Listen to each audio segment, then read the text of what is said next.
आज के इस वीडियो में मैं आपके साथ बात करने वाली हूँ हाइबिस्कस यानी कि गुलहड़ के फूल के बारे में।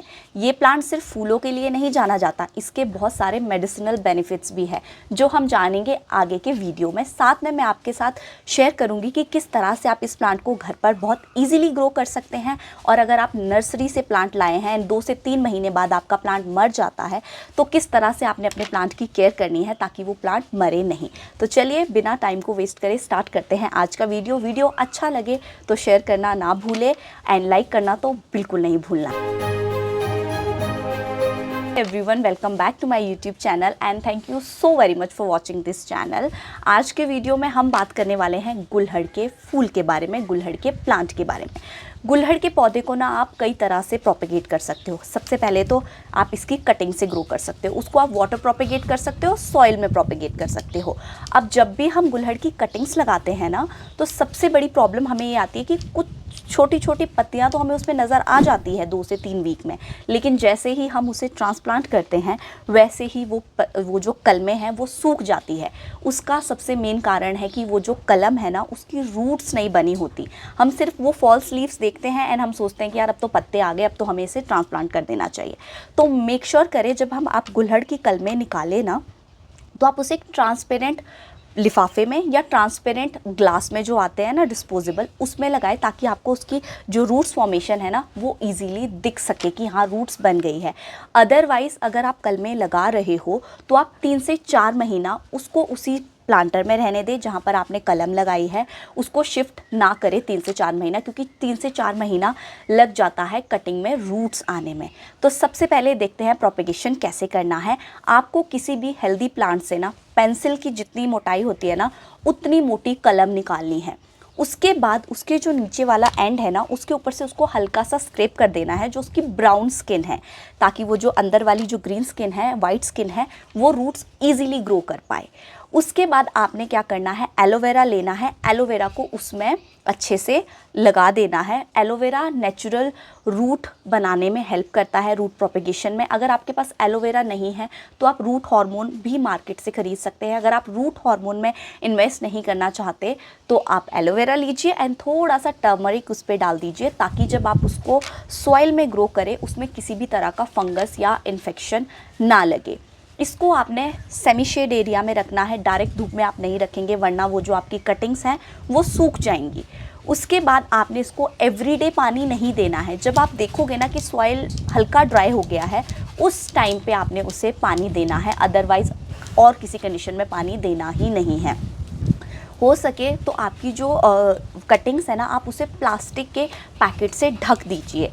उससे क्या होता है कि जो मॉइस्चर है वो लॉक रहता है एंड प्लांट्स इजीली अपनी रूट्स बनाता है, वो और किसी काम में डिस्टर्ब नहीं होता।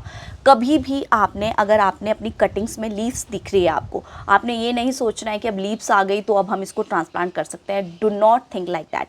अब अगर आप आज के टाइम पे अगर आप आज प्रोपेगेट करते हैं इसकी कटिंग्स तो आपने ऑलमोस्ट 3 मंथ्स तक वेट करना है। अब आप अगर गर्मियों के एंड तक आपका प्रोपेगेशन हो गया है, 3 मंथ्स हो गए, आपकी रूट फॉर्मेशन हो गए, तो आप उसको एंड में प्रोपेगेट कर दे। लेकिन अगर विंटर सीजन स्टार्ट हो जाता है तो आप उसको प्रोपेगेट नहीं करेंगे। रीज़न कि हिबिस्कस एक गर्मी वाला पौधा है, सर्दी में वो इतना अच्छे से सर्वाइव नहीं करता। तो आपने हमेशा ये दिमाग में लेके चलना है कि सर्दियाँ कब आ रही है, सर्दियों से एटलीस्ट 15 से 20 दिन पहले आप उसे ट्रांसप्लांट करेंगे, अदरवाइज़ नहीं करेंगे। तो ये तो हो गया कटिंग से। उसके बाद आते हैं वाटर प्रोपेगेशन में। वाटर प्रोपेगेशन में भी सेम आपने पेंसिल जितनी कटिंग्स लेनी है, उसका जो एंड वाला एरिया है, ब्राउन स्किन जो है उसकी, वो स्क्रैप कर देनी है एंड पानी में रख देना है। अब यहाँ पे ना मोस्टली क्वेश्चन आता है कि हमें पानी चेंज करना है एवरीडे, तो ऐसा कुछ करने की ज़रूरत नहीं होती। पानी अगर कम हो रहा है तो आप उसमें थोड़ा और पानी ऐड करिए।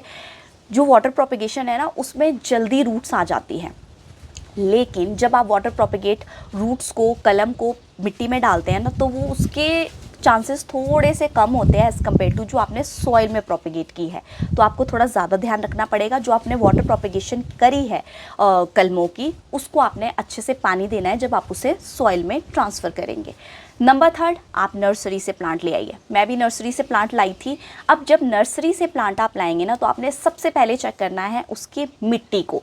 फर्स्टली तो जिस दिन प्लांट लाए तो 5 से 6 दिन तक आपने प्लांट को एज इट इज़ छोड़ देना है, आपने उसको छेड़ना ही नहीं है।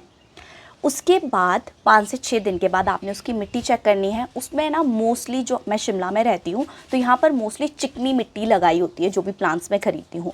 चिकनी मिट्टी में क्या होता है ना कि जो प्लांट है वो ज़िंदा रहता है लेकिन वो ज़्यादा ग्रोथ नहीं करता।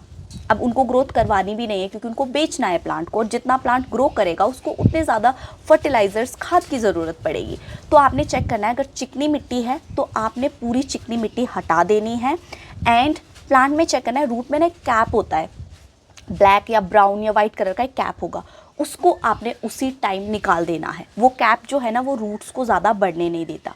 मैंने जब हिबिस्कस, मैंने एक वेरीगेटेड प्लांट लिया था हिबिस्कस का, और मैंने विद कैप, मैंने मिट्टी तो हटाई थी बट विद कैप मैंने उसको लगा दिया था प्लांट में, एंड वो कुछ टाइम बाद मर गया। रीज़न, उसके रूट्स एक्सटेंड नहीं हो पाए, बढ़ नहीं पाए, ग्रोथ नहीं कर पाए, और प्लांट को उतने पौष्टिक वो जो तत्व चाहिए थे वो नहीं मिल पाए।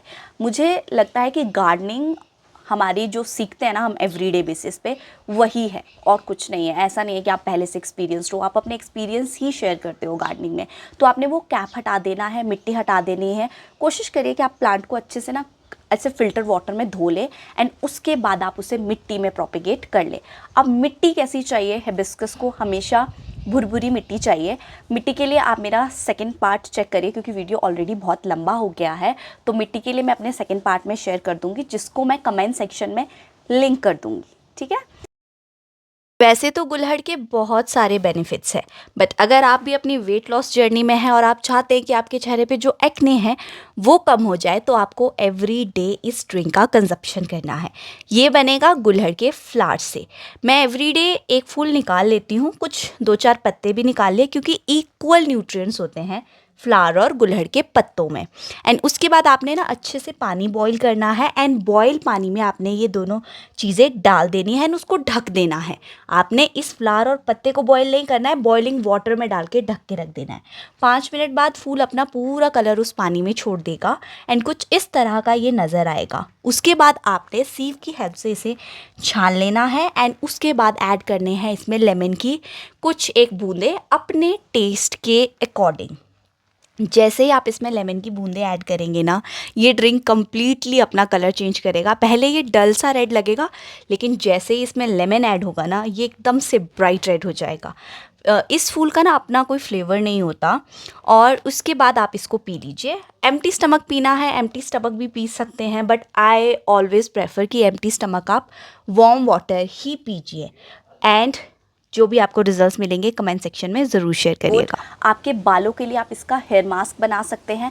जिन लोगों को एलोपेशिया हो जाता था ना, लाइक एलोपेशिया एक जेनेटिक डिजीज़ है जिसमें 20 से 21 साल की उम्र में लोगों के पूरे बॉडी के, पूरे सर के बाल गिरने लग जाते हैं। तो उन पेशेंट्स पे हिबिस्कस के पत्तों का और फूलों का लेप लगाया जाता था, एंड जिन पेशेंट्स पे वो लेप लगाया गया उनमें अच्छी खासी हेयर ग्रोथ देखी गई है। तो अगर आप हेयर मास्क के बारे में जानना चाहते हैं तो मेरा दूसरा चैनल है डॉक्टर विंगार्डियम, जिस वीडियो का लिंक मैं आपको अगेन कमेंट सेक्शन में दे दूँ। लोगों को नींद नहीं आती ना, वो इसको 5 से 6 बजे के बाद नहीं पिएंगे, क्योंकि ये एज अ ग्रीन टी जैसे हम पीते हैं ना, बोलते हैं ना ग्रीन टी 6 बजे के बाद नहीं पीनी चाहिए अदरवाइज़ नींद उड़ जाती है, तो वैसा ही सेम इसके साथ भी होता है। तो आप कोशिश करिए कि इसकी टी आप 5 बजे से पहले पी लीजिए या मॉर्निंग में पीजिए। एम्प्टी स्टमक कभी ना पीजिए। बहुत से लोग बोलेंगे कि एम्प्टी स्टमक ग्रीन टी पीजिए तो ये होगा, बट नो, एम्प्टी स्टमक आपको हिबिस्कस टी भी नहीं पीनी है। जो लोग अपना वेट लॉस करना चाहते हैं वो लोग तो इसकी एवरीडे सिर्फ 1 गिलास से ज़्यादा पीने की बिल्कुल ज़रूरत नहीं है। लालच में की हुई कोई भी चीज़ आपको कहीं नहीं लेके जाती। तो मेक श्योर करिए कि आप दिन में सिर्फ 1 गिलास इस टी का पीजिए। इसमें आप कोई भी एक्स्ट्रा चीज़ नहीं लेंगे, सिर्फ लेमन लेंगे। नमक नहीं डालना है आपको, इसमें शुगर नहीं डालना है, कुछ नहीं डालना, बस लेमन। इसका अपना कोई टेस्ट नहीं होता, टेस्टलेस होता है, बस लेमन का हल्का सा खट्टा टेस्ट आएगा, और बस इसका आपने कंजप्शन करना है एवरीडे। आपकी स्किन, आपके बाल के लिए बहुत ही अच्छा होता है। बाकी हेयर मास्क आपके लिए अगर आपको चेक करना है, मेरे कमेंट सेक्शन में दोनों लिंक मैंने दिए हैं, जिसमें मैंने आपको बताया है कि हिबिस्कस के लिए कैसा पॉटिंग मिक्सचर चाहिए, सेकेंड कि आप हिबिस्कस हेयर मास्क कैसे बना सकते हैं। आज के लिए सिर्फ इतना ही। I hope you liked it. If yes then do not forget to like, और अपने फ्रेंड्स के साथ शेयर करिए जिनको ज़रूरत है हिबिस्कस हेयर मास्क की, या जो लोग गार्डनिंग को प्यार करते हैं उन सभी के साथ शेयर करिए। See you in my next video. Till then stay safe, stay healthy.